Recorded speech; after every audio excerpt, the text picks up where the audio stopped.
प्रार्थनान हेच मुचे मागणी, हीच मुची प्रार्थनान हेच मुचे मागणी.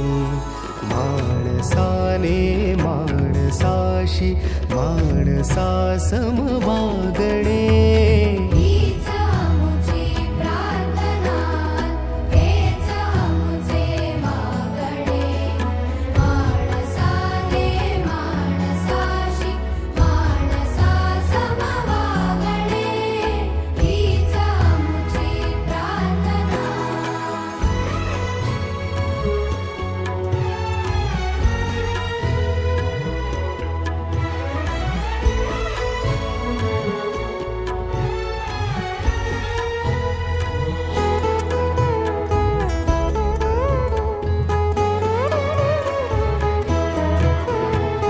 धर्म जाती प्रांत भाषा द्वेष सारे